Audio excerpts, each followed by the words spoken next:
This is how you become an ascended being. Frankly, you don't have to. You know, there's the door. But if you want to, this is the best we've got for you. And we see it working. Frankly, we see it working really well. We see major progress occurring. But we also see where you rub up against your biology, where you rub up against the fight or flight response, where you rub up against your habitual responses. And we also are telling you that the energetics of August are here to support you in transforming those things, unlike any other energetic flow you've had. So let's talk a little bit about how to tap into that flow of August, shall we? Yeah. Okay. So we've come up with a couple of tools.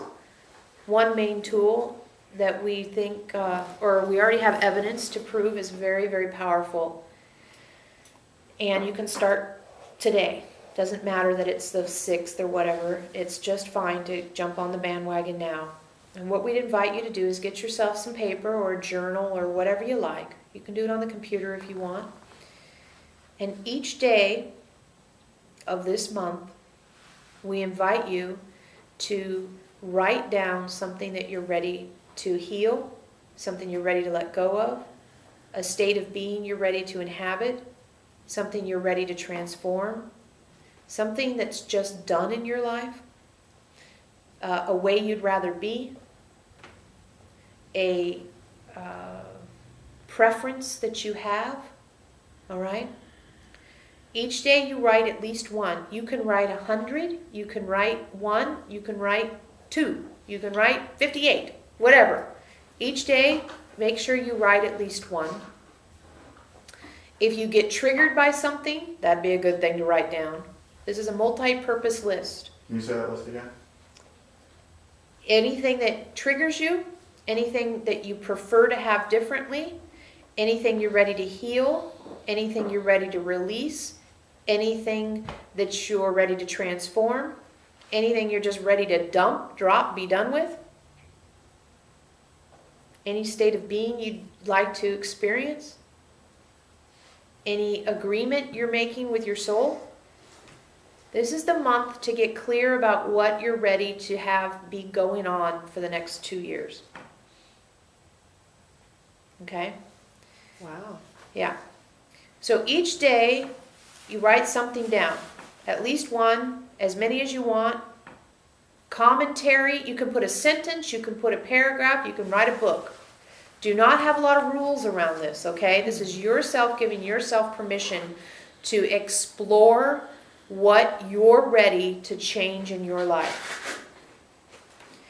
As you get triggered by something, especially, put it on the list, okay? Each day, you read the entire list. Yes, this may take some time. You're worth it, you deserve it, and it's about darn time you got it.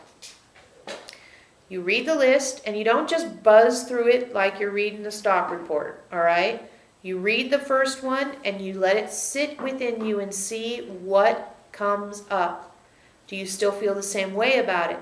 Do you have some more clarity about it? Do you have some further insight about it? Are you still triggered by it? Do you feel like you've healed some of it?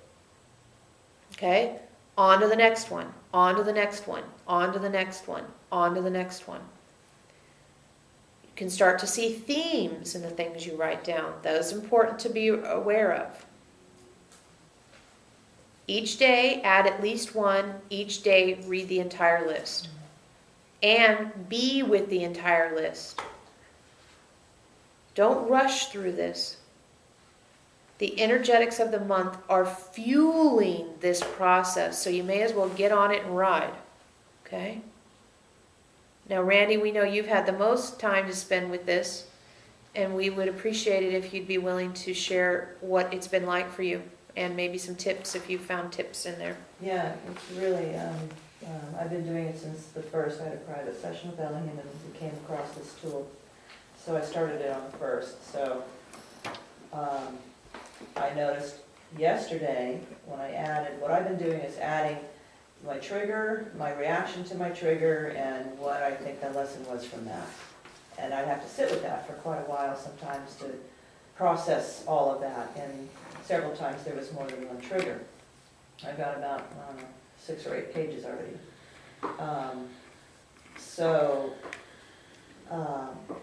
And then heard again last night at the meeting about adding my preferences, which I'm starting to do as well.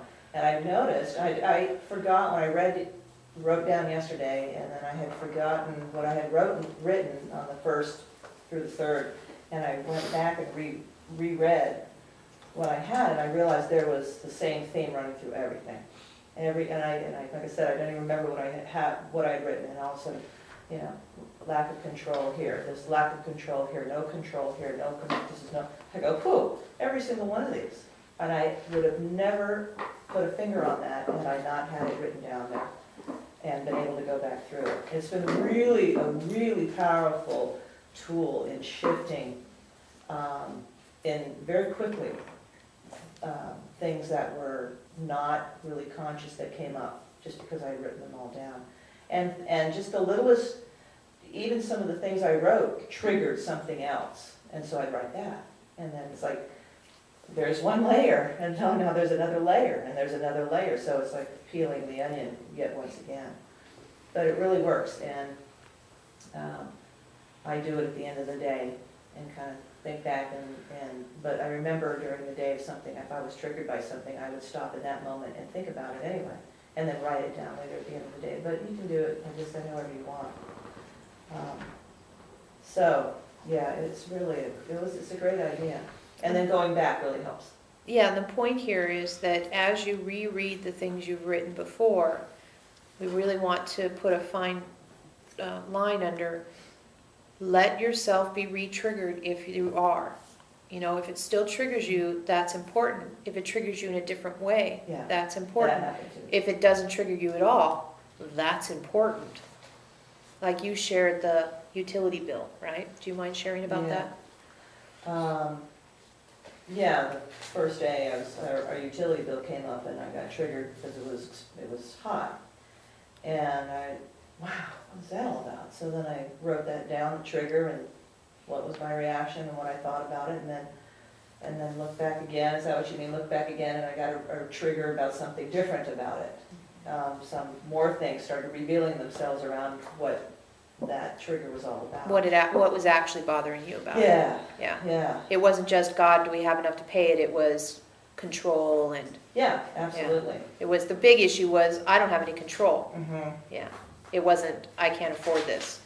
Which I don't have any control is my lesson for every one of my triggers about everything. But it comes out in completely different ways. Yeah. That you wouldn't think it would be the same underlying thing, you know? I mean, we've all experienced that. Once you get down to the root of it, you go, wow. It's like the core Yeah. emotion. Exactly. It shows up all over the place. Yeah. It's like, oh, living room's dirty, Tony doesn't make enough money. It's that kind of thing. Yeah. It's like, where did that come from? You know? Yeah. So, yeah. It's powerful, and it's really, really helpful. And I also said, if I start doing this is going to greatly eliminate the amount of things I do in my day. Because if I sit with this, as long as you need to sit with it, I can't, because even Ellen pointed out, for me, what I would do, and I don't know if anybody else does this or would do this, I would look up at PG&E bill, oh, trigger, oh, don't have enough money, I'm coming from lack of money, next, and I'd leave it. And I wouldn't look any further than that. And so I wasn't really getting to the root of anything. And so I would be off doing 15,000 different things. And now it's like, okay, wait a minute, I get triggered by that, comes in, no, lack of money, no, that's not really it. Start thinking, what is really it? You know, maybe an hour's gone by, wow, I could have done 14 things. But that's no longer necessary in my life to do 14 things. I'm sitting here doing one. So, you One know. thing done well. Wow, Yeah, this is it's a big. huge shift, huge shift.